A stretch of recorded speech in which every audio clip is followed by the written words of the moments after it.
How could you do this to me? How could you bring this into our home? Brandon's voice echoed through our bedroom, his face twisted with rage and disgust. I stood there in my pajamas, my hands shaking, my mind trying to process the words that had just come out of his mouth. What are you talking about? I asked, my voice barely above a whisper. He threw a piece of paper at me. It fluttered through the air and landed at my feet. I picked it up with trembling fingers. Medical test results. HIV positive. The name at the top read Brandon Pierce. My husband's name. You gave this to me, Simone, he said, his voice cold and accusatory. You've been cheating on me, haven't you? That's the only explanation. My legs felt weak. The room started spinning. Brandon, I haven't cheated on you. I've never cheated on you. We've been together for 8 years. Married for 5. You're the only man I've been with since we started dating. Liar. He stepped closer and I could see the veins in his neck pulsing. The doctor said this had to come from somewhere. I've been faithful to you. Every single day of our marriage. Tears streamed down my face. This couldn't be happening. This had to be a nightmare. Brandon, I swear to you, I haven't been with anyone else. Maybe there's a mistake. Maybe the test is wrong. The test isn't wrong, Simone. I got tested twice. Both times positive. The doctor asked me about my partner's status. I told him you were clean because that's what I thought. But now I know the truth. I felt like I was drowning. Like the air had been sucked out of the room. If you think I gave this to you, then I need to get tested. Right now. Today. He laughed, but it was a cruel sound with no humor in it. Oh, you'll get tested. And when it comes back positive, you're going to tell me the truth about who you've been sleeping with. There's no one else, I said, my voice breaking. There has never been anyone else. Brandon grabbed his keys from the dresser. I'm going to my brother's place. I can't even look at you right now. When I come back, you better have answers. The door slammed behind him and I collapsed onto the bed. My whole body shook with sobs. 8 years together. 5 years of marriage. And he thought I had betrayed him. He thought I had given him HIV. But I knew the truth in my heart. I had been faithful. Completely faithful. Which meant only one thing. He was lying. I grabbed my phone and called my doctor's office. I need an appointment today. It's an emergency. The receptionist heard the panic in my voice and squeezed me in for an afternoon slot. I spent the next 3 hours in a daze moving through the house like a ghost. Every corner held memories of our life together. The kitchen where we'd cooked dinner side by side. The living room where we'd watched movies cuddled on the couch. The wedding photos on the wall showing us smiling and happy, promising forever to each other. Had it all been a lie? At the doctor's office, I explained the situation to Dr. Roberts, a kind woman who had been my physician for 6 years. She listened without judgment, then ordered a full panel of tests. Simone, I want you to understand something, she said gently. HIV doesn't appear out of nowhere. Someone has to contract it from somewhere. If your husband has it and you don't, that tells a very clear story. But what if I do have it? I asked, my voice small. Then we'll deal with it together. But based on what you're telling me, I have a feeling your test is going to come back negative. The waiting was torture. 3 days of not knowing. 3 days of Brandon staying at his brother's house and sending me angry text messages. 3 days of me replaying every moment of our relationship, looking for signs I had missed. When Dr. Roberts called me back to her office, I could barely breathe. She sat down across from me and handed me the results. Simone, you're negative. Completely negative for HIV and every other STD we tested for. I stared at the paper, at the word negative printed in bold letters next to every test. Relief washed over me, followed immediately by a wave of rage so powerful it made me dizzy. He lied to me, I whispered. He cheated on me and then he tried to blame me for it. Dr. Roberts reached across and squeezed my hand. I'm so sorry you're going through this. But I'm glad you know the truth now. I drove home in a fog of anger and grief. The man I had loved, the man I had built a life with, had betrayed me in the worst possible way. He had cheated on me, contracted HIV from whoever he was sleeping with, and then had the nerve to accuse me of being unfaithful. When I walked into our house, Brandon was sitting on the couch. He stood up when he saw me. Did you get tested? He asked. I pulled the paper from my purse and held it up. I'm negative, Brandon. Completely negative. His face went pale. All the color drained from his cheeks. His mouth opened and closed, but no words came out. So now you're going to tell me the truth, I said, my voice steady despite the storm raging inside me. Who did you sleep with? How long has this been going on? Simone, I can explain. Don't. I held up my hand. Don't you dare try to explain this away. You accused me of cheating. You made me feel like the worst person in the world. And all along it was you. He sank back onto the couch, his head in his hands. I'm sorry. I'm so sorry. Sorry doesn't fix this, Brandon. Sorry doesn't take back what you did. Sorry doesn't erase the fact that you risked my health, my life, because you couldn't keep your vows. I walked past him toward our bedroom. I needed to think. I needed to figure out what came next. Because one thing was absolutely certain. My marriage was over. I locked myself in the bedroom and sat on the edge of the bed, staring at the negative test results in my hands. The paper felt like proof of my innocence, but it also felt like a death certificate for my marriage. Every happy memory, every shared dream, every promise we'd made to each other had been built on a foundation of lies. Brandon knocked on the door. Simone, please. Let me explain. Go away, I said. I need you to understand. I don't need to understand anything. You cheated on me. That's all there is to understand. The knocking stopped and I heard his footsteps moving away down the hall. I lay back on the bed and closed my eyes, but sleep wouldn't come. My mind was racing with questions. Who was she? How long had this been going on?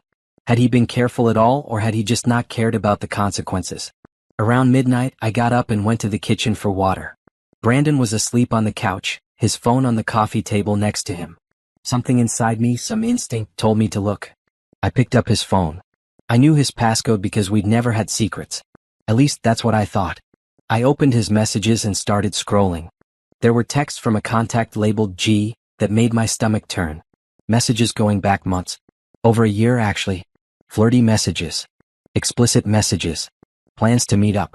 Photos I couldn't bring myself to look at for more than a second.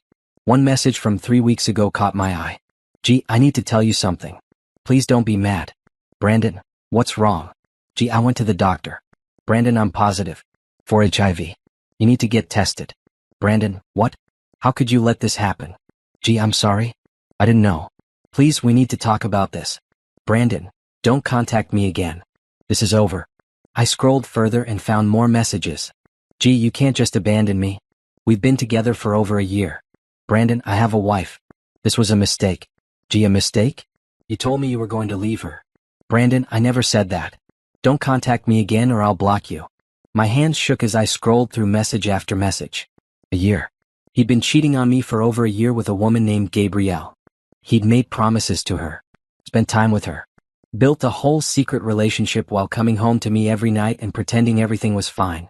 And when she told him she was positive for HIV, his first instinct wasn't to tell me, his wife, that I might be at risk. His first instinct was to get tested himself and then blame me for it. I took screenshots of everything. Every single message. Then I put his phone back exactly where I'd found it and went back to the bedroom. I didn't sleep that night. I sat up in bed looking at those screenshots, feeling my heart break into smaller and smaller pieces. By the time the sun came up, I had made my decision. I got dressed in my best suit. Did my makeup carefully. Put on the diamond earrings my grandmother had left me. If I was going to blow up my life, I was going to do it looking strong. Brandon woke up around 7 and found me in the kitchen, drinking coffee. Simone, he started. Can we talk about this? I set down my coffee cup and looked at him. Really looked at him. He looked tired. Guilty. Scared. Good. Her name is Gabrielle, I said calmly. His eyes went wide. How did you? You left your phone out. I read everything. The messages going back over a year. The pictures. The promises you made to her. And the message where she told you she was HIV positive. Brandon's face crumbled. Simone, please. You knew, I said, my voice rising. You knew she was positive, and instead of telling me so I could get tested and protect myself, you got tested first and then tried to blame me for it. You put my life at risk, Brandon. My life. I was scared, he said weakly. I didn't know what to do. You should have told me the truth. Immediately. But instead you accused me of cheating. You made me feel like I was the one who destroyed our marriage. I'm sorry. I'm so sorry. It was a moment of panic. I wasn't thinking clearly. I laughed, but there was no humor in it. A moment of panic? Brandon, you carried on an affair for over a year. That's not a moment. That's a choice. A choice you made every single day. It meant nothing, he said desperately. She meant nothing. You're my wife. You're the one I love. If you loved me, you wouldn't have done this. If you loved me, you would have been honest when you found out you were positive instead of trying to destroy my reputation to save your own skin. He reached for me, but I stepped back. Don't touch me. Don't ever touch me again. Simone, please. We can work through this. We can go to counseling. I'll do whatever it takes to fix this. There's nothing to fix, Brandon. We're done. I want you out of this house. Today. This is my house too, he said, a flash of anger crossing his face. Actually, it's not. This house belonged to my grandmother. She left it to me in her will. Your name isn't on the deed. So you need to pack your things and leave. You can't just kick me out. Watch me. I pulled out my phone. I've already called a locksmith. He'll be here in an hour to change all the locks. I suggest you pack quickly. Brandon stared at me like he didn't recognize me. Maybe he didn't. The Simone he knew, the one who had trusted him completely, who had believed every word he said, was gone. She had died the moment I saw that negative test result. What about us? He asked quietly. There is no us anymore. I'll have my lawyer contact you about the divorce. Divorce? He looked shocked, like he hadn't seen this coming. Simone, don't you think that's extreme? I moved closer to him, looked him dead in the eye. You cheated on me for over a year. You contracted HIV from your mistress. And then you tried to blame me for it. What part of that sounds like something we can come back from? He had no answer for that. I left him standing in the kitchen and went to call my best friend Tasha. She answered on the first ring. Simone? What's wrong? You never call this early. I need you, I said, my voice finally breaking. Brandon cheated on me. For over a year. He has HIV and he tried to blame me for it. I'm on my way, Tasha said immediately. Give me 20 minutes. True to her word, Tasha arrived 20 minutes later with coffee, breakfast sandwiches, and a fierce determination in her eyes. Where is he? She asked as soon as she walked in. Upstairs packing. Good. I hope he takes his time so I can tell him exactly what I think of him. We sat at the kitchen table and I told her everything. Every detail. Every message. Every lie. Tasha's face grew darker with each revelation. I never liked him, she said when I finished. I tried to tell myself I was just being overprotective of you, but my gut was right. He's trash. Brandon came downstairs with 2 suitcases. He looked at Tasha and then at me. I'll stay at a hotel until we figure this out, he said. There's nothing to figure out, I replied. My lawyer will be in touch. He opened his mouth to say something else, but Tasha stood up and crossed her arms. I think you've said enough, Brandon. Time to go. He left without another word. The door closed behind him and I finally allowed myself to cry. Big, ugly sobs that shook my whole body. Tasha held me and let me cry until I had no tears left. You're going to get through this, she said firmly. You're strong and you have people who love you. He doesn't get to destroy you. She was right. Brandon had taken enough from me. He wasn't getting my spirit too. The locksmith came and changed all the locks while Tasha and I sat on the porch drinking coffee. It felt symbolic somehow, watching him install new locks that Brandon's keys wouldn't open. Like I was physically locking him out of my life. What are you going to do now? Tasha asked. Call a lawyer. File for divorce. Figure out how to untangle 5 years of marriage. I know a good divorce attorney, Tasha said. Her name is Patricia Monroe. She handled my cousin's divorce last year. Tough as nails. Doesn't let anyone push her clients around. Can you text me her number? Tasha pulled out her phone and sent me the contact information. Done. Call her today. I did. Patricia Monroe's assistant scheduled me for an appointment the next morning. That gave me the rest of the day to start the painful process of telling people what had happened. I called my parents first. My mother answered the phone with her usual cheerful greeting. Simone. How are you, baby? Mom, I need to tell you something. Can you put me on speaker so Dad can hear too? The cheerfulness left her voice. What's wrong? I told them everything. There was silence on the other end of the line when I finished. Then my father spoke, his voice tight with anger. I'm going to kill him. Dad, no. He's not worth it. Baby, are you okay? My mother asked, her voice thick with tears. Do you need us to come over? I'm okay. Tasha is here with me. But I wanted you to know before you heard it from someone else. We'll be there tomorrow, my father said. First thing in the morning. You don't have to. We're coming, my mother interrupted. You're our daughter and you need us. We'll be there. After I hung up, I felt both better and worse. Better because I had told them. Worse because saying it out loud to my parents made it more real somehow. My phone buzzed with a text from a number I didn't recognize. Unknown, this is Gabrielle. We need to talk. I showed the message to Tasha. She grabbed my phone. Don't respond to her, she said firmly. Block her number. How did she even get my number? Brandon probably gave it to her. Or she looked you up online. Either way, you don't owe her a conversation. But I couldn't help my curiosity. I took back my phone and typed a response. Me, what do you want? Gabrielle, I didn't know he was married. Not at first. You told me he was single. Me, when did you find out? Gabrielle, about 6 months ago. I saw a picture on his social media. But he said you were separated. That the divorce was almost final. Me, he lied to both of us. Gabrielle, I'm sorry. For what it's worth, I never wanted to hurt you. I'm scared and alone right now. Brandon won't return my calls. I have HIV and no one to talk to about it. Part of me felt bad for her. She was sick and scared. But a larger part of me was still too angry, too hurt to care. Me, I'm sorry you're going through this. But I can't help you. You destroyed my life too. I blocked her number after that. Tasha was right. I didn't owe Gabrielle anything. We were both victims of Brandon's lies, but that didn't make us friends. It didn't create a bond between us. The rest of the day passed in a blur. I went through the house and gathered everything that belonged to Brandon. His clothes, his shoes, his toiletries, his books. I packed it all into boxes and bags and put them in the garage. If he wanted his stuff, he could come get it with an escort present. That night, I couldn't sleep again. I lay in bed staring at the ceiling, my mind spinning with questions. How had I not known? Had there been signs I missed? Times when he came home late with excuses I believed too easily? I thought back over the past year. There had been more business trips than usual. More nights when he said he had to work late.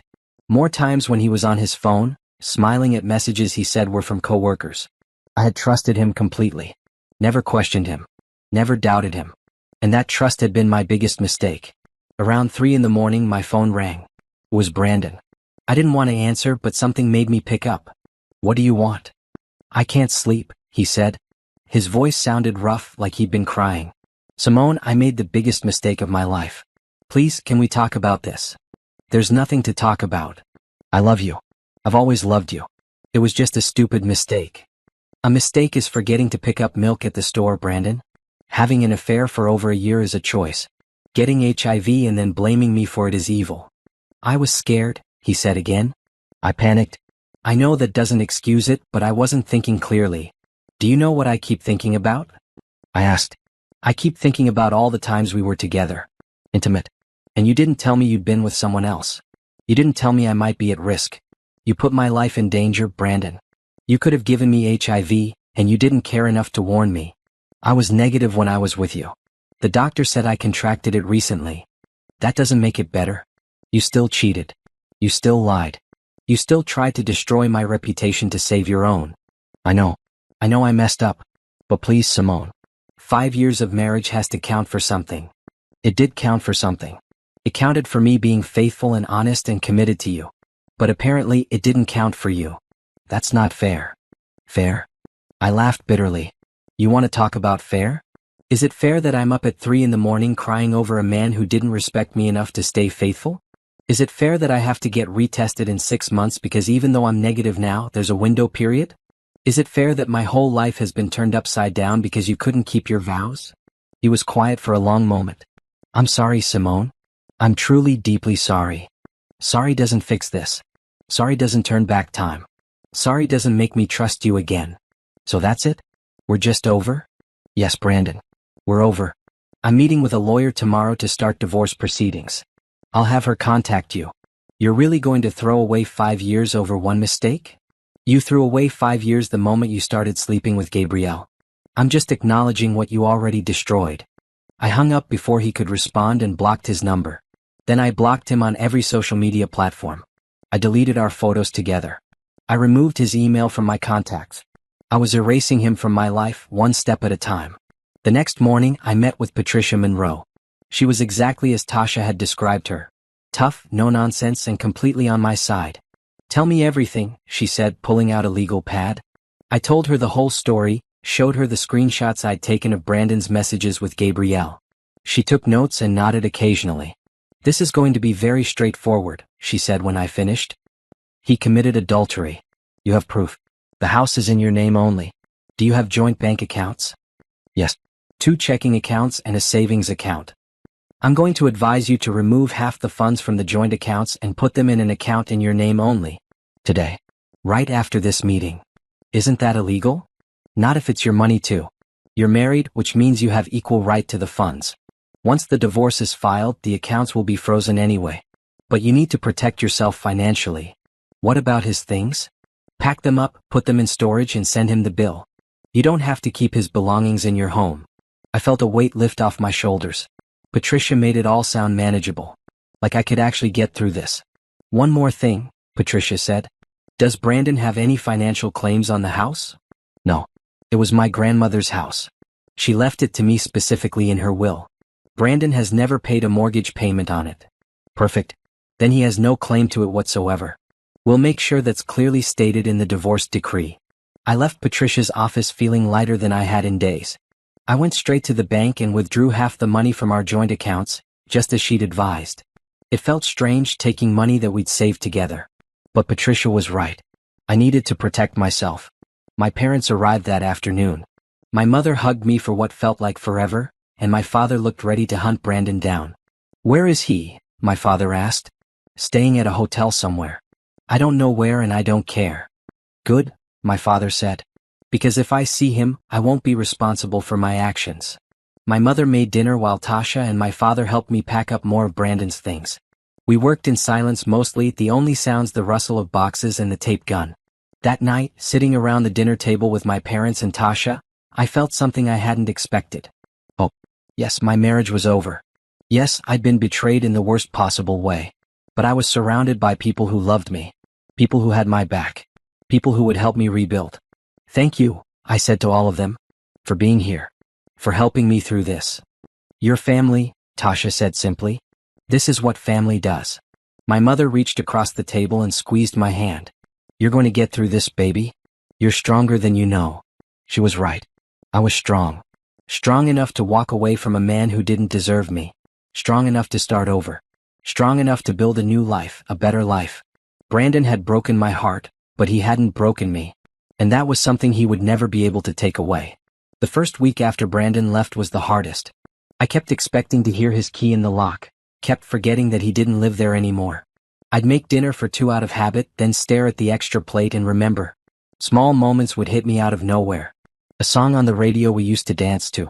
A TV show we watched together. The empty spot where his toothbrush used to be. But I didn't cry as much as I thought I would. Mostly I just felt angry. Tasha had taken a few days off work to stay with me, and her presence was the only thing keeping me sane. She made me eat when I didn't want to. Made me shower when I wanted to stay in bed. Made me laugh when I thought I'd forgotten how. You need to do something for yourself, she said one morning over breakfast. Something that has nothing to do with Brandon or the divorce or any of this mess. Like what? I don't know. What have you always wanted to do but never had time for? I thought about it. Travel, I guess. I've always wanted to see Europe. But Brandon never wanted to go. He said it was a waste of money. Then plan a trip. Not for right now, but for when the divorce is final. Give yourself something to look forward to. The idea appealed to me more than I expected. I spent that afternoon researching trips to Paris and Rome and Barcelona. Looking at pictures of the Eiffel Tower and the Colosseum and the Sagrada Familia. Imagining myself walking those streets alone, free, unburdened by a man who didn't appreciate me. My phone rang. It was Patricia. Simone, I filed the divorce papers. Brandon has been served. I expect he'll be calling you soon. I blocked his number. Good. Keep it that way. All communication should go through me now. I've also drafted a restraining order if he tries to contact you directly or show up at your house. Do you think he will? I think men like Brandon don't like losing control. So yes, it's possible. But we'll be ready if he does. Brandon tried to call me 17 times that day. When he couldn't reach me, he tried my parents. My mother told him to lose her number. Then he tried Tasha. He called me, Tasha said, showing me her phone. Wants me to convince you to drop the divorce. What did you say? I told him if he ever contacted me again, I'd post all his business on social media for everyone to see. He hung up real quick after that. I smiled despite myself. Tasha was fierce when it came to protecting the people she loved. The next few weeks passed in a strange routine. I went to work at the graphic design firm where I'd been employed for 3 years. I came home. I avoided places where I might run into Brandon. I met with Patricia regularly to go over divorce proceedings. My coworkers knew something was wrong, but I didn't tell them the details. I just said Brandon and I were separating. Let them draw their own conclusions. But one person noticed I wasn't okay. My boss, Jerome, called me into his office one afternoon. Simone, I need to ask you something and I want you to be honest with me. Are you okay? I thought about lying, saying everything was fine. But something about Jerome's genuine concern made me tell the truth. No, I'm not okay. My husband cheated on me and we're getting divorced. Jerome's face softened. I'm sorry you're going through that. I went through a divorce 5 years ago. I know how hard it is. I'm trying to keep it together at work.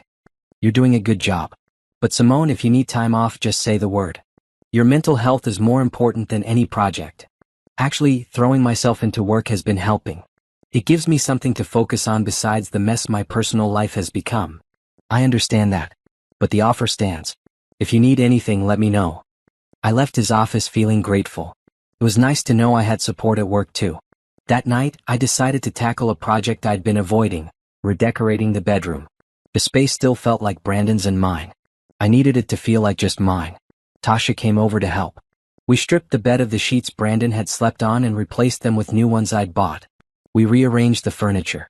We took down the wedding photos that had been on the dresser and replaced them with pictures of me and my family and friends. This looks good, Tasha said, stepping back to admire our work. Like a new start. She was right. The room looked different. Fresh. Mine. We did the same thing throughout the house over the next few days. Changed the living room layout. Bought new towels for the bathroom. Painted the kitchen a cheerful yellow instead of the boring beige Brandon had insisted on. Every change felt like reclaiming my space. Reclaiming my life. One afternoon, my mother came over with a box. I found some of your old things in the attic, she said. Stuff from before you were married. I thought you might want them. Inside the box were photo albums from high school and college. My old journals. Medals from track meets I'd run in. Art projects from when I used to paint. I'd forgotten about these, I said, pulling out a canvas I'd painted in college. It was abstract, full of bright colors and bold strokes. You were so talented, my mother said. You should start painting again. I don't know. It's been so long. Exactly. You gave up so much of yourself when you married Brandon. Maybe it's time to get those pieces back. Her words hit me hard because they were true. I'd given up so much. My art. My friends. My hobbies. I'd molded myself into what I thought a good wife should be, and in the process I'd lost myself. That weekend, I went to an art supply store and bought paints, brushes, and canvases. I set up a little studio space in the spare bedroom, the one Brandon had used as an office. The first time I picked up a paintbrush, my hand shook. It had been so long. What if I'd lost the ability? What if I wasn't any good anymore? But then I touched brush to canvas and it was like coming home. I painted for hours that day. Lost myself in the colors and the movement. When I finally stepped back, I realized I'd created something I was proud of. It wasn't perfect, but it was mine. I started painting every night after work. Abstracts mostly. Big, emotional pieces that helped me process everything I was feeling. Anger, grief, betrayal, hope. Tasha came over one evening and found me covered in paint, 3 new canvases leaning against the wall. These are incredible, she said, examining each one. Simone, you're really talented. It feels good to create something again. You should sell these. I laughed. No one wants to buy my paintings. I'm serious. There's a gallery downtown that showcases local artists. You should submit your work. The idea terrified me, but it also excited me. When was the last time I'd done something that scared me? When was the last time I'd put myself out there? I'll think about it, I said. Meanwhile, the divorce was moving forward. Brandon was fighting for half of everything, including the house. Patricia shut that down quickly, reminding his lawyer that the house was mine through inheritance. Then Brandon tried to claim he deserved half my retirement account and the car I drove, even though the car was in my name only and I'd paid for it myself. He's grasping at straws, Patricia told me. His lawyer knows he doesn't have a case, but they're going to try anyway. Some men can't stand the thought of their ex-wives doing better than them. So what do? We fight. And we win. The legal battles were exhausting. Every time I thought we'd settled one issue, Brandon's lawyer would come back with another demand. He wanted spousal support. He wanted half the furniture. He wanted money for the emotional distress the divorce was causing him. The audacity, Tasha said when I told her. He cheated on you, gave you HIV scares, and now he wants you to pay him for emotional distress? Patricia says his lawyer is just doing their job. Asking for everything and hoping something sticks. Well, I hope Patricia destroys him in court. She did. At the first hearing, the judge listened to both sides and quickly saw through Brandon's claims. The judge denied his request for spousal support, denied his claim to the house, and ordered him to pay for his own legal fees. I left the courthouse feeling victorious. Brandon looked defeated. Good. As the weeks turned into months, I settled into my new life. I worked. I painted. I spent time with my parents and Tasha. I started going to therapy to process everything that had happened. My therapist, Dr. Angela, was a kind woman in her 50s who specialized in helping people through divorce. "You're doing really well," she told me after several sessions. "You're processing your emotions in a healthy way. You're not letting this define you. Some days are harder than others," I admitted. "Sometimes I wake up and forget he's gone. Then I remember and it's like getting punched in the gut all over again. That's normal. Grief isn't linear. You're going to have good days and bad days. The important thing is that you keep moving forward." I was moving forward. Slowly but surely I was building a new life. A life that belonged to me and no one else. One Saturday, Tasha convinced me to go out with her to a gallery opening downtown. I hadn't been out socially since the separation, and part of me didn't want to go. But Tasha wouldn't take no for an answer. "You can't hide in your house forever," she said. "Plus, this is networking. You never know who you might meet." The gallery was packed with people looking at beautiful artwork. I felt a twinge of envy looking at the paintings on the walls. These artists had been brave enough to put their work out into the world. "You could do this," Tasha whispered, reading my mind. "Your paintings are just as good as these." "Maybe," I said. We were looking at a particular piece, a vibrant abstract in reds and oranges, when a man approached us. "Beautiful, isn't it?" he said. "It is," I agreed. "Are you an artist?" he asked me. "I paint. Just for fun." "You should show your work. The owner of this gallery is always looking for new artists." Tasha elbowed me. "See? I told you." The man introduced himself as Terrence, a local artist who had pieces showing in several galleries around the city. He was friendly and easy to talk to, and for the first time in months I felt like a normal person having a normal conversation. When we left the gallery that night, I felt lighter. Like maybe there was a future for me that didn't involve sitting in my house thinking about Brandon. "You should do it," Tasha said on the drive home. "Submit your work to that gallery." "I don't know if I'm ready." "You'll never be ready if you keep waiting for the perfect moment. Sometimes you just have to jump." She was right. I'd been playing it safe for too long. Waiting for permission. Waiting for someone to tell me I was good enough. It was time to bet on myself. The divorce proceedings dragged on longer than I expected. Every time Patricia and I thought we'd reached a settlement, Brandon's lawyer would come back with new demands. It was exhausting and frustrating, but Patricia kept me grounded. "This is typical," she assured me after yet another rejected settlement offer. "He's trying to wear you down. Make you so tired of fighting that you'll give him what he wants just to be done with it." "I'm not giving him anything," I said firmly. "He destroyed our marriage. He doesn't get to profit from it too. That's the spirit." Brandon's lawyer was arguing that he deserved compensation for the years he'd invested in our marriage. As if marriage was a business transaction. As if loving someone and being faithful were too much to ask without financial reward. Patricia tore that argument apart in court. "Your Honor," she said, standing tall in front of the judge. "My client was faithful throughout the entirety of this marriage. She maintained their home, contributed equally to their finances, and honored her vows. Mr. Pierce, on the other hand, carried on an affair for over a year and contracted HIV due to his infidelity. Then he attempted to blame my client for his diagnosis. The evidence is clear. Text messages, medical records, witness testimony. Mr. Pierce has no grounds for any financial claims beyond what the law requires for an equitable distribution of marital assets." The judge looked over his glasses at Brandon's lawyer. "Does your client have any rebuttal to these allegations?" Brandon's lawyer shuffled papers nervously.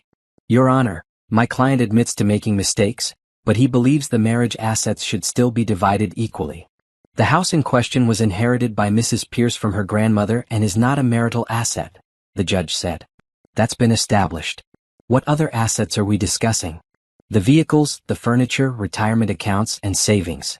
Patricia stood up again. "Your Honor, the vehicle Mrs. Pierce drives is titled in her name only and was purchased with money from her personal account before the marriage. Mr. Pierce has his own vehicle. As for furniture, most of it belonged to Mrs. Pierce before the marriage or was purchased by her during the marriage with her personal funds. We have receipts. Retirement accounts were kept separate, and each party contributed to their own. The only joint asset is a savings account with approximately $15,000, which we're willing to split evenly. The judge nodded. That seems reasonable. Mr. Pierce's attorney, do you have documentation showing your client's financial contribution to any of the other assets in question? Brandon's lawyer fumbled with his papers. Not at this time, Your Honor. Then I'm ruling in Mrs. Pierce's favor on all contested items except the joint savings account, which will be split evenly. Mr. Pierce is also responsible for his own legal fees. This court is adjourned. I could have cried with relief. Patricia had won. Brandon wasn't getting the house, the car, or anything else he tried to claim. As we left the courthouse, Brandon was standing outside with his lawyer. He looked at me with an expression I couldn't quite read. Regret? Anger? Defeat? Simone, he called out. I kept walking. Simone, please. Can we just talk? Patricia stepped between us. Mr. Pierce, all communication needs to go through me. You know that. I just want to talk to my wife. Soon-to-be ex-wife, I corrected. And no, we have nothing to talk about. I got in Patricia's car and we drove away. I watched Brandon in the side mirror, standing on the courthouse steps looking lost. Part of me felt bad for him. But mostly I just felt free. You did great in there, I told Patricia. You did great. You stood your ground. A lot of people cave under pressure like this. They just want it to be over. But you fought for what was rightfully yours. I couldn't have done it without you. That's what I'm here for. The next few weeks were quieter on the legal front. Brandon seemed to have accepted that he wasn't going to get what he wanted. The divorce was moving toward finalization. But then I got a call from Patricia that changed everything. Simone, I need to tell you something. Gabrielle, the woman Brandon had an affair with, is suing him. For what? For knowingly exposing her to HIV. She's claiming he knew his status and didn't tell her. But he didn't know. Did he? According to the timeline and the medical records we've seen, he contracted HIV from her. But she's claiming the opposite. That he gave it to her. That's not true. I saw the messages. She told him she was positive. I know. And that's exactly what I told her lawyer. But this complicates things. If she's suing Brandon and you're divorcing him, you might get pulled into her lawsuit as a witness. I don't want anything to do with her. I understand. But you may not have a choice. If she subpoenas you, you'll have to testify. The thought of being in the same room as Gabrielle made my stomach turn. She was a reminder of everything Brandon had done. Every lie he'd told. Every promise he'd broken. What do I do? I asked. For now, nothing. Just be aware it might happen. If you get served with a subpoena, call me immediately. I hung up feeling unsettled. Just when I thought I was moving past all this, it pulled me back in. 2 weeks later, the subpoena arrived. I was being called to testify in Gabrielle's lawsuit against Brandon. I called Patricia immediately. I figured this would happen, she said. Don't worry. We'll prepare. You're just going to tell the truth about what you know. You have the text messages from Brandon's phone. That's all the evidence you need. I don't want to see her. I know. But this is part of the process. You'll get through it. The day of the deposition arrived too quickly. I dressed in a simple black suit and met Patricia at her office. We went over my testimony one more time. Just answer the questions honestly, she said. Don't volunteer extra information. Don't let them rattle you. The deposition was held in a conference room at Gabrielle's lawyer's office. When I walked in, Gabrielle was already there. She looked thin and tired. Sick. For a moment, I felt sorry for her. Then I remembered she had slept with my husband for over a year. The deposition lasted 2 hours. Gabrielle's lawyer asked me questions about my marriage, about when I found out about the affair, about the HIV test results. I answered everything truthfully, showing them the screenshots I'd taken from Brandon's phone. When the lawyer showed me the messages where Gabrielle told Brandon she was positive, her face went pale. I don't remember sending that, Gabrielle said. But it's from your phone number, her lawyer pointed out. I must have been confused. Maybe I meant something else. It was clear she was lying. She had told Brandon she was positive first. Now she was trying to rewrite history to make herself the victim. After the deposition, Patricia and I walked to our car. You did great, she said. Your testimony completely contradicts her claims. I don't think her lawsuit is going anywhere. Good. I just want this whole thing to be over. It will be soon. The divorce should be finalized within the next month. That night, I went home and painted. It was how I process things now. Instead of crying or calling Brandon or dwelling on what could have been, I painted. This piece was different from the others. Darker. More chaotic. It showed the turmoil I was feeling. The anger at being dragged back into Brandon's mess when I was trying so hard to move on. When I finished, I stepped back and looked at it. It was raw and honest and painful. It was also some of my best work. The next day, I did something I'd been thinking about for weeks. I gathered my 5 best paintings, took professional photos of them, and submitted them to the gallery Terrence had mentioned. I didn't expect to hear back. I told myself it was just practice. Just putting myself out there. So when the gallery owner called me 3 days later, I almost didn't answer. "Is this Simone?" a woman's voice asked. "Yes. This is Diane from the Riverside Gallery. I received your submission and I'd love to talk to you about showing your work." My heart nearly stopped. "Really? Really? Your pieces are stunning. Emotional, powerful, unique. I think they'd be perfect for our new artist showcase next month. Are you interested?" "Yes. Absolutely yes." We set up a meeting for later that week to discuss details. When I hung up, I screamed with excitement. Tasha was the first person I called. "Are you serious?" she shrieked. "Simone, that's amazing. I told you your work was good enough. I can't believe this is happening. You deserve this. You deserve all the good things coming your way." That night, I celebrated with my parents and Tasha. We went to my favorite restaurant and they toasted to my success. "I'm so proud of you, baby," my mother said, her eyes shining with tears. "You've been through so much and look at you now. Thriving." "I'm not all the way there yet," I said. "But I'm getting closer." "You're stronger than Brandon ever gave you credit for," my father added. "He thought you'd fall apart without him. Instead, you're succeeding." They were right. I was succeeding. Despite everything Brandon had put me through, despite the betrayal and the pain and the legal battles, I was building something beautiful out of the ruins of my marriage. And that felt like the sweetest victory of all. The morning I met with Diane at the Riverside Gallery, I was more nervous than I'd been in months. I wore a professional dress and carried a portfolio with photos of my paintings, my hands slightly trembling as I walked through the gallery doors. Diane was a woman in her mid-40s with gray streaks in her dark hair and a warm smile. She led me through the gallery, showing me where she envisioned my pieces being displayed. "The new artist showcase happens every 3 months, she explained. "We feature 3 to 5 artists and each gets their own wall. You'd have space for 5 pieces, maybe 6 if they're smaller. We take a 20% commission on sales and you keep the rest." Sales? I hadn't really thought about people actually buying my work. Of course, that's the goal. But even if nothing sells, it's incredible exposure.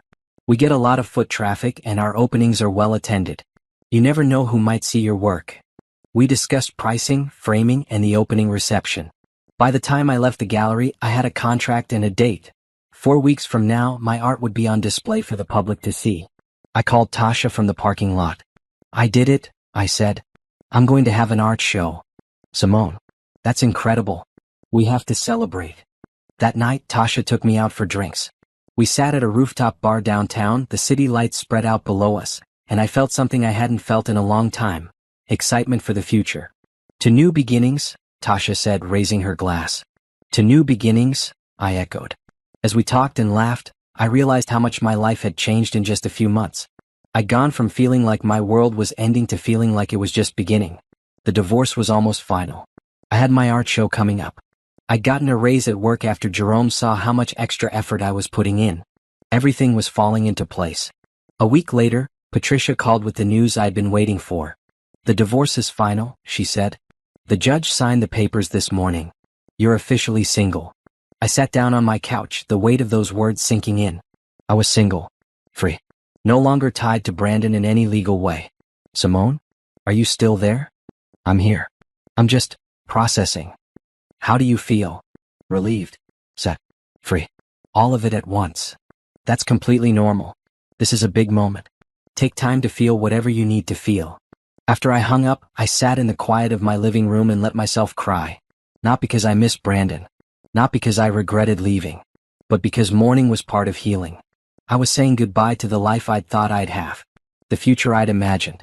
The version of myself who had believed in forever with a man who didn't deserve it. When the tears stopped, I felt lighter. Cleaner. Like I'd washed away the last pieces of a life that no longer fit me. I called my parents and told them the news. "How are you doing, baby?" my mother asked. "I'm okay. Actually, I'm better than okay. I'm free." "You are. And now you get to decide what comes next. No one else gets a say in your life anymore." That thought thrilled me. My life was completely my own now. I could do anything, go anywhere, be anyone I wanted to be. The next few weeks flew by as I prepared for the art show. I worked with a framer to get my pieces professionally mounted. I designed invitations and sent them to everyone I knew. I practiced what I'd say if people asked me about my work. Tasha helped me pick out an outfit for the opening, a deep blue dress that made me feel confident and beautiful. "You look amazing," she said when I tried it on. "Brandon is going to hear about this and kick himself for losing you." I don't care what Brandon thinks anymore. And I meant it. I hadn't thought about Brandon in days. Hadn't checked his social media or wondered what he was doing. He'd become irrelevant to my life. The night of the art show opening, I arrived early to help Diane set up. My paintings looked even better on the gallery walls than I'd imagined. Lit by professional lighting, they seemed to come alive. People started arriving at 7. My parents came first, beaming with pride. Tasha brought several friends. Jerome from work showed up with his wife. Even some of my old college friends I hadn't seen in years made the trip. The gallery filled with people, all looking at art, sipping wine, chatting. And they were looking at my paintings. Actually stopping in front of them. Reading the description cards. Taking photos. A man in an expensive suit stood in front of my largest piece for several minutes. Finally, he approached me. "Are you the artist?" he asked. "I am. I'm Simone. These are remarkable. Truly. I'm especially drawn to this one." He gestured to the painting I'd done the night after Gabrielle's deposition. The dark, chaotic one. There's so much emotion in it. Pain but also strength. Resilience. "Thank you. That means a lot. I'd like to purchase it if it's available." I blinked. Someone wanted to buy my painting. My art. "Yes, it's available." "Wonderful. I'll speak with Diane about arrangements." As he walked away, I stood there in shock. I'd sold a painting. My first ever sale. By the end of the night, 3 of my 6 pieces had sold. Diane was thrilled. "This is incredible for a first show," she said. "People are really connecting with your work. I'd love to have you back for another show in 6 months." "Really? Really? You've got something special, Simone. Don't let it go to waste." I left the gallery that night feeling like I was floating. Everything I'd been through, all the pain and heartbreak and struggle, had led me here. To this moment. To this new version of myself who created art and put it out into the world.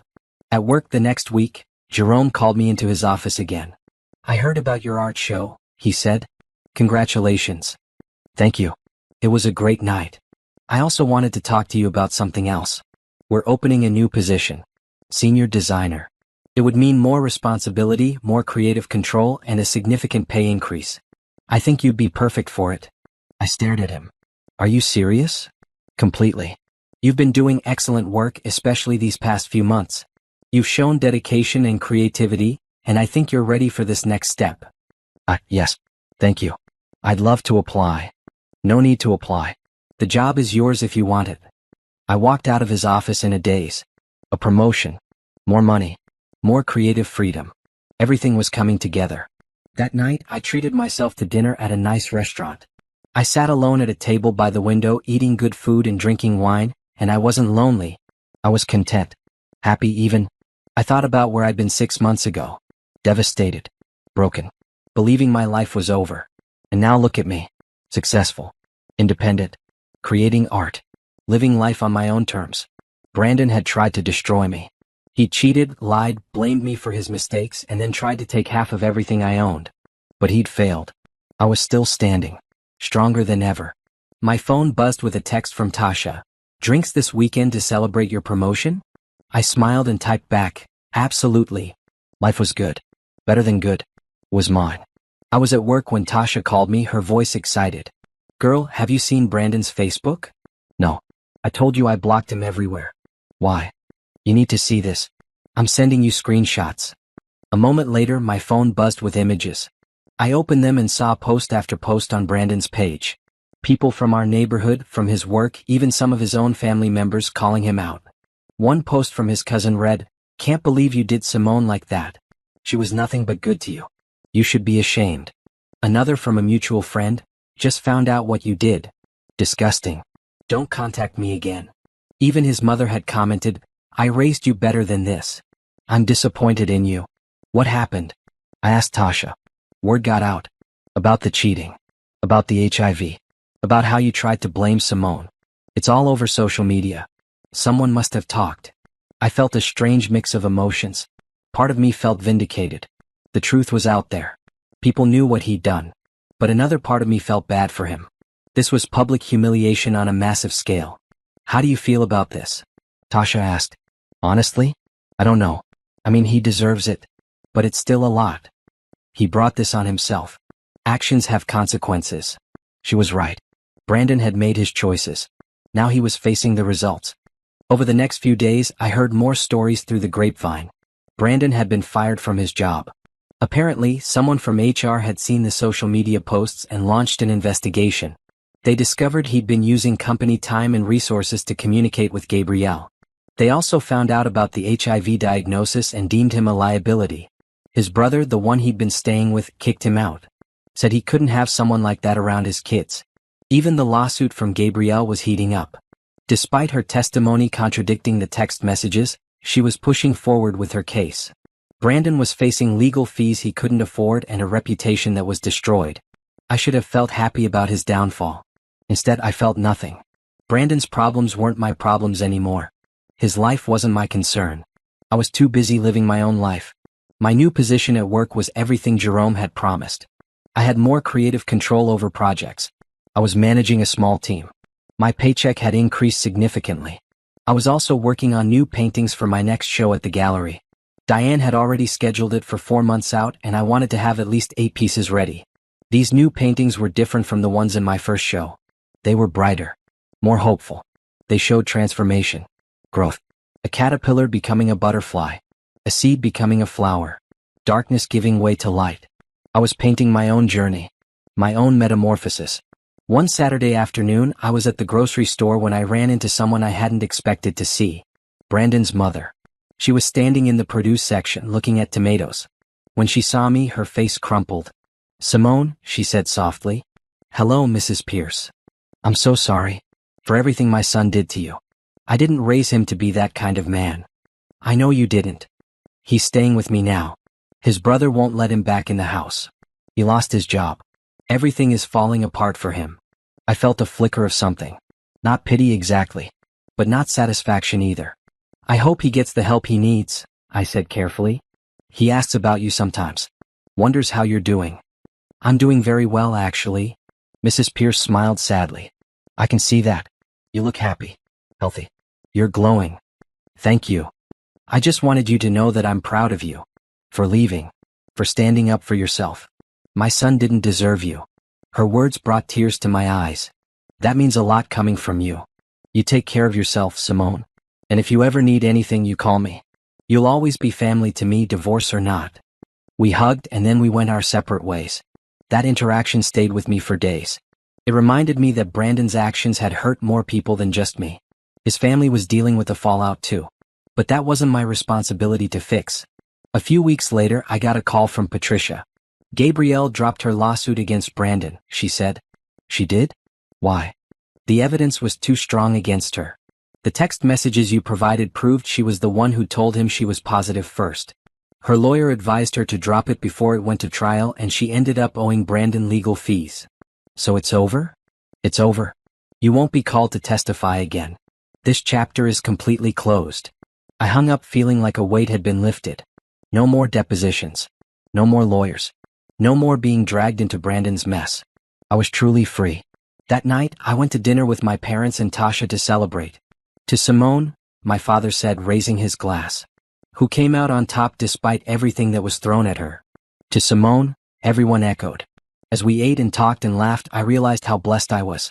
Yes, Brandon had hurt me. Yes, the divorce had been painful. But I'd come out of it with more than I'd lost. I had my art, my career, my friends and family, my self-respect. And most importantly, I had myself back. The old Simone, the one who had lost herself in marriage, was gone. In her place was someone stronger, more confident, more sure of who she was and what she deserved. Later that week, I was featured in a local magazine for my art. They did a whole spread about my journey from heartbreak to creative success. The article was titled "Turning Pain into Art: One Woman's Story of Resilience." When it came out, my phone exploded with messages. Old friends congratulating me. Strangers saying my story inspired them. Other women who had been through similar situations thanking me for being open about my experience. One message stood out. It was from a woman named Nicole. "I just read your article. My husband cheated on me too, and I've been struggling with whether to leave.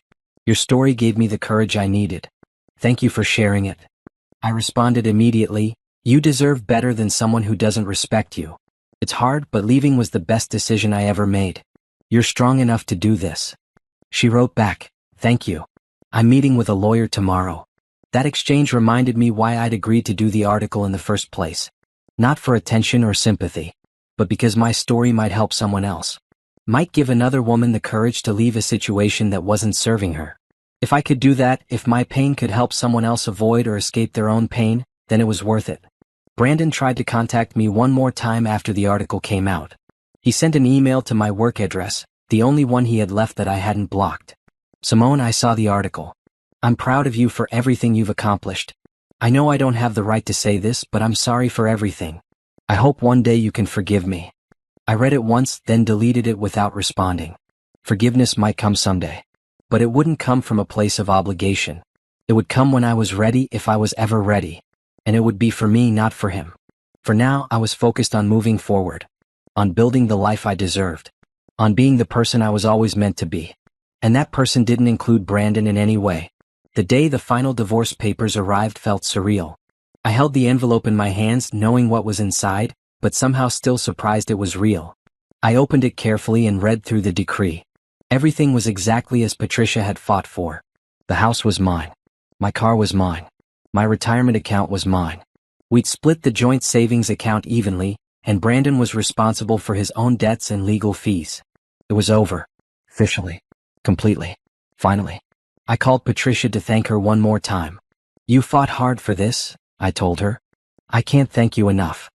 You fought hard too, Simone. A lot of clients would have given up or given in just to make it end faster. But you stood your ground. You should be proud." I am. For the first time in a long time, I'm really proud of myself. After I hung up, I sat with the papers for a while. This document represented the end of 8 years of my life. 8 years of love, hope, dreams, and ultimately betrayal. But it also represented a new beginning. A clean slate. I decided to celebrate. Not with sadness or regret, but with joy. Because I had survived. I had made it through the worst period of my life and come out stronger. I called Tasha, my parents, and a few close friends and invited them over for dinner. I cooked my grandmother's famous recipe for chicken and rice, the one she used to make for special occasions. I set the table with my good dishes and lit candles. When everyone arrived, I raised my glass. "Thank you all for being here tonight. This is a celebration. Not of a marriage ending, but of a life beginning. The divorce is final. I'm officially single. And I'm officially free to be whoever I want to be." "To freedom," Tasha said. "To freedom," everyone echoed. We ate and drank and told stories. My father shared embarrassing memories from my childhood that made everyone laugh. Tasha reminded me of the first time we met in college and how we'd been inseparable ever since. My mother got teary-eyed talking about how proud she was of the woman I'd become. It was perfect. Exactly what I needed. After everyone left, I stood in my kitchen and looked around. This house, my grandmother's house, had seen me through so much. It had sheltered me during the worst days. Now I was witnessing my triumph. I walked through each room thinking about all the changes I'd made. The fresh paint. The rearranged furniture. The art on the walls. Every corner held evidence of my new life. In the bedroom, I lay down on the bed and stared at the ceiling. I thought about the night Brandon had accused me of giving him HIV. How devastated I'd felt. How my whole world had crumbled in an instant. If someone had told me then that 6 months later I'd be here divorced, happy, successful, free, I wouldn't have believed them. But here I was. The next morning, I woke up early and went for a run. Something I used to do before I got married but had stopped because Brandon always complained about me leaving him alone in bed. The air was cool and crisp. The sun was just starting to rise. My feet hit the pavement in a steady rhythm and I felt powerful. Strong. Alive. When I got back home, I showered and made myself a good breakfast. Then I sat down at my computer and did something I'd been thinking about for weeks. I booked a trip to Paris. I'd always wanted to go. Brandon had always said it was a waste of money. Now I could do whatever I wanted with my money, and I wanted to see the Eiffel Tower and walk along the Seine and eat croissants in a little cafe. The trip was 2 months away, right after my next art show. Perfect timing. At work, things continued to go well. My team respected me. My projects were successful. Jerome pulled me aside one day to tell me I was being considered for an even bigger promotion in the future. "You've exceeded every expectation," he said. "Keep doing what you're doing and there's no limit to how far you can go here." I left his office feeling like I was walking on air. Everything was falling into place. Everything I'd worked for was paying off. That weekend, I ran into someone I hadn't expected to see. Brandon. I was at a coffee shop downtown working on sketches for new paintings when he walked in. He didn't see me at first. He looked different. Thinner. Tired. Older somehow. Part of me wanted to leave before he noticed me. But another part of me wanted to stay. Wanted him to see me thriving. So I stayed. He got his coffee and turned to leave. That's when he saw me. His face went through several emotions at once. Surprise. Regret. Something that might have been longing. "Simone," he said. "Brandon. Can we talk? Just for a minute?" I considered saying no. Considered walking out. But curiosity got the better of me. "Sure. But just a minute." He sat down across from me, his coffee cup trembling slightly in his hands. "You look good," he said. "Really good. Happy. I am happy. I heard about your art shows. About your promotion. I'm glad things are working out for you." "Thank you." There was an awkward silence. "I wanted to apologize," he finally said. "Again. For everything. I know I already said it in the email, but I needed to say it to your face. What I did was unforgivable. You didn't deserve any of it." "No, I didn't. I was a coward. And a fool. I threw away the best thing that ever happened to me because I was selfish and stupid." I looked at him, really looked at him, and felt nothing. No anger. No love. No regret. Just nothing. "I hope you've learned from this," I said. "I hope you become a better person." "I'm trying. I'm in therapy. Taking my medication. Trying to rebuild my life." "Good. Everyone deserves a second chance. But not with me. My chapter with you is closed." He nodded, his eyes glistening. "I understand. I just wanted you to know that I'm sorry. And that I hope someday you can forgive me." "Maybe someday," I said. "But not today." He stood up to leave, then paused. "For what it's worth, I'm proud of you. For leaving me. For building this amazing life. You're doing what I should have supported you in doing all along." Then he left. I sat there for a few minutes, processing. That encounter, brief as it was, gave me closure I didn't know I needed. Brandon was sorry. He was suffering consequences. He was trying to do better. But none of that was my concern anymore. I packed up my sketches and went home. I had paintings to finish. A trip to Paris to plan. A life to live. That night, as I worked on a new piece in my studio, I thought about everything I'd been through. The betrayal. The divorce. The struggle to rebuild. And I realized something important. I wouldn't change any of it. Yes, it had been painful. Yes, it had been hard. But it had also made me who I was now. Stronger. Wiser. More sure of myself. If Brandon hadn't cheated, I might have stayed in that marriage forever. Comfortable but not truly happy. Living someone else's dream instead of my own. His betrayal had set me free. It had forced me to rediscover myself. To remember who I was before I became someone's wife. And that person was pretty incredible. 6 months after the divorce was finalized, I stood in front of the mirror in my bedroom, getting ready for my second art show opening. I barely recognized the woman staring back at me. She was confident. Radiant. Alive in a way she hadn't been in years. I put on a deep red dress that hugged my curves and paired it with the gold earrings my grandmother had left me. My natural hair was styled in curls that framed my face. I looked like success. I felt like freedom. Tasha arrived to drive me to the gallery. "Look at you," she said when I opened the door. "You're glowing." "I feel good," I admitted. "Really good." The gallery was already filling with people when we arrived. Diane greeted me with a huge smile. "Simone, your new pieces are incredible. We've already had 3 inquiries about purchases, and the show hasn't even officially started." I walked through the gallery looking at my paintings on the walls. These pieces were so different from my first show. Where those had been dark and emotional, full of pain and processing, these were bright and hopeful. They showed transformation, healing, joy. One painting showed a woman breaking free from chains, her arms raised to the sky. Another depicted a phoenix rising from ashes. My favorite showed a garden in full bloom, vibrant colors everywhere. They told the story of my journey. From devastation to triumph. The gallery filled quickly. More people than my first show. Friends, family, co-workers, and strangers who had heard about my work. Even Jerome came with his wife. A reporter from the local newspaper interviewed me about the show and my artistic process. "Your work has such a strong emotional core," she said. "Where does that come from?" "Life experience," I answered honestly. "I went through a difficult time and art became my way of processing it. These paintings show the other side of that darkness. The healing and growth that comes after. It's very inspiring." By the end of the night, 6 of my 8 paintings had sold. 6.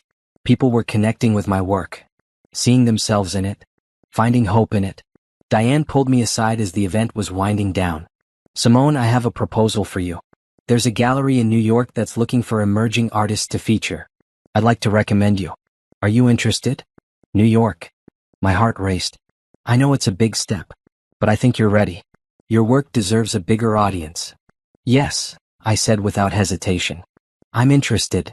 After the show, a group of us went out to celebrate. Tasha, my parents, Jerome, and a few other friends. We took up a whole section of a restaurant, talking and laughing and toasting to success.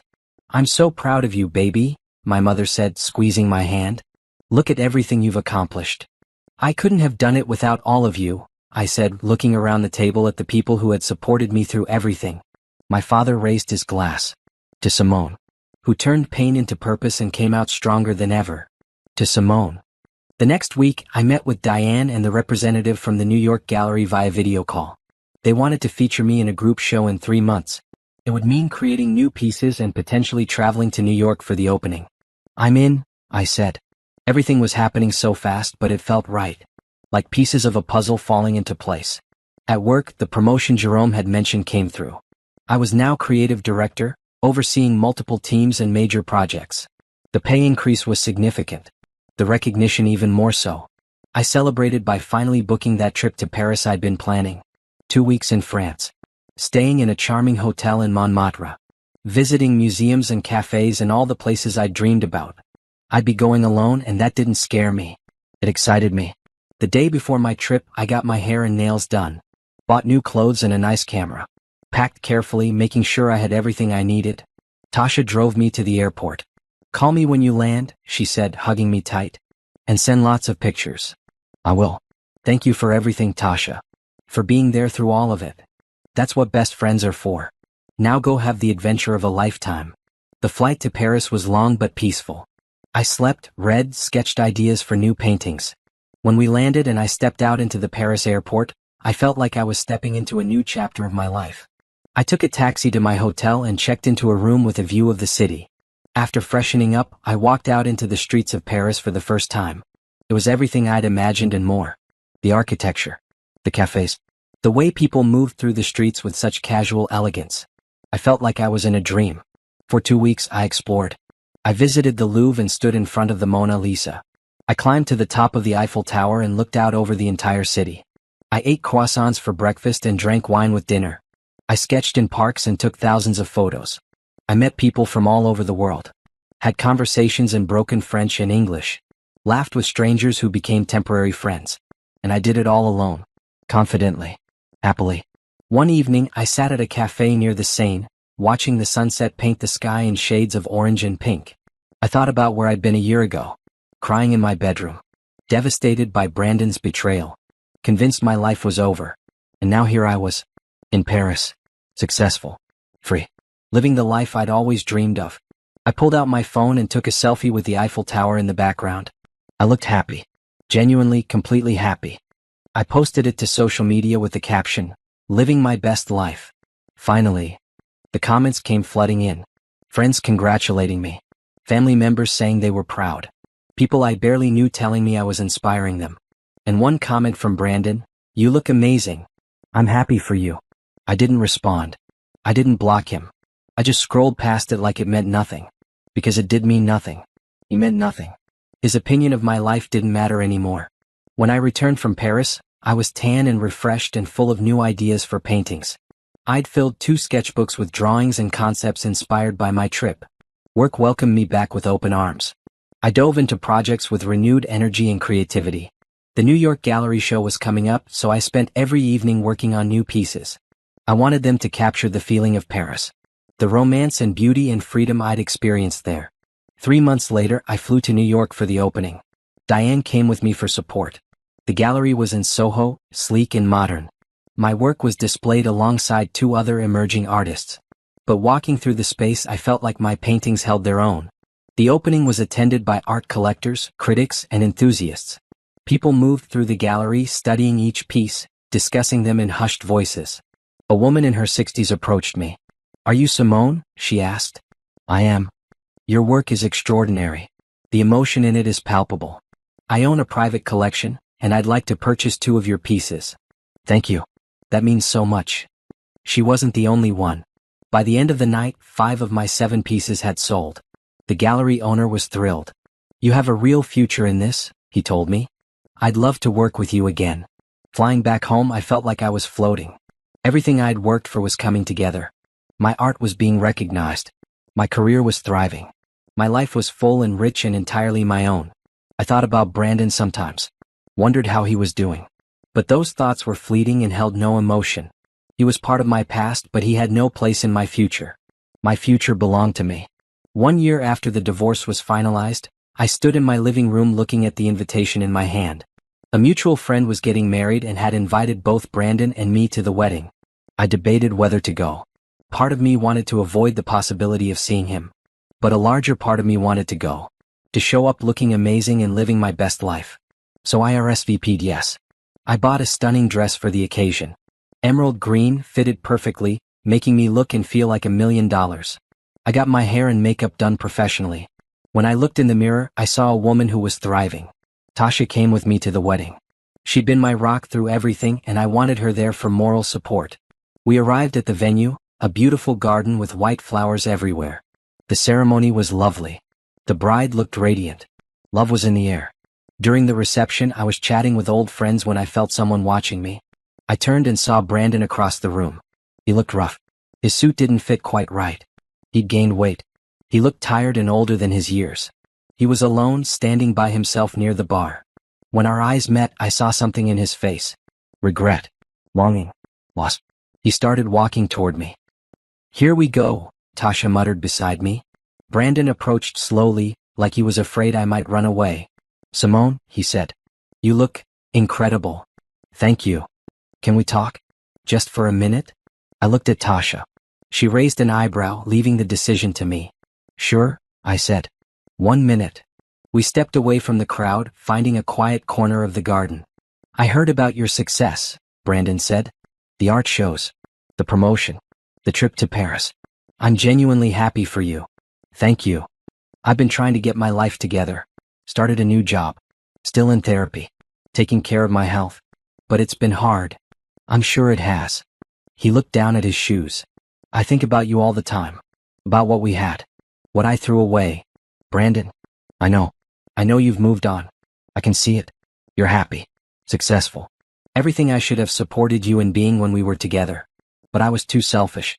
Too stupid. We can't change the past," I said gently. "All we can do is learn from it and try to do better." "I know. I just wanted you to know that I'm sorry. Not because I want you back, I know that's not possible. But because you deserve to hear it. You deserved so much better than what I gave you." I looked at him, really looked at him, and felt something I hadn't expected. Compassion. Not love. Not even friendship. Just compassion for another human being who was struggling. "I hope you find what you're looking for, Brandon. I hope you become the man you're capable of being. But I found what I'm looking for, and it doesn't include you." He nodded, his eyes wet. "I understand. Take care of yourself, Simone." "You too." He walked away and I watched him go. I felt lighter. Like that final conversation had closed a door I hadn't realized was still slightly open. Tasha appeared at my side. "You okay?" "I'm perfect," I said. And I meant it. The rest of the reception was fun. I danced with friends. Caught up with people I hadn't seen in years. Celebrated love and new beginnings. Several people commented on how good I looked, how happy I seemed. "Divorce looks good on you," one friend joked. "Freedom looks good on me," I corrected, and we both laughed. Near the end of the night, a man approached me. He was tall, handsome, well-dressed. He'd been watching me dance. "Hi," he said. "I'm Trevor. I've been trying to work up the courage to ask you to dance all night." I smiled. "Well, here's your chance." We danced to a slow song. He was funny and charming and respectful. When the song ended, he asked for my number. "I'd love to take you to dinner sometime," he said. "If you're interested." I looked at him. really looked. He seemed genuine, kind, worth taking a chance on. Sure, I said and gave him my number. Later, driving home with Tasha, she was practically bouncing in her seat. Did you see Brandon's face when you were dancing with Trevor? He looked like he wanted to die. I laughed. I didn't even notice. I was too busy having fun. That's the energy. Living your life, not worrying about him at all.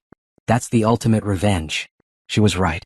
The ultimate revenge wasn't getting back at Brandon or making him suffer.